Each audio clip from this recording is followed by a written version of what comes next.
நான் அங்கே போனது நகை வாங்குறதுக்கு மட்டும் இல்லை சார், அவன் அகங்காரத்தையும் வாங்குறதுக்கு.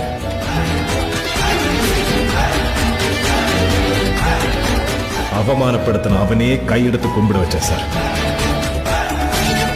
Every Ruby worth sir.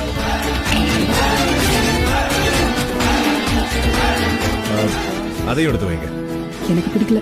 பரவாயில்ல, கவுண்டர் காலியானோட அவங்க டைமண்ட்ஸ் வாங்குறாங்களா? கேட்டிருப்பானா சார்? கேட்டா கேட்கட்டுயா. இப்போ ஹார்ட்டாய் போய் கவுண்டர் மொத்தத்தையும் வாங்க போறானா என்ன? சார் 3 லட்சம் கம்மியா இருக்கு சார்.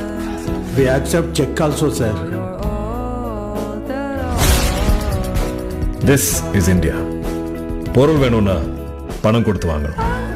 ரெஸ்பெக்ட் வேணும்னா பணம் நம்ம உடம்பு மேல தெரியும்.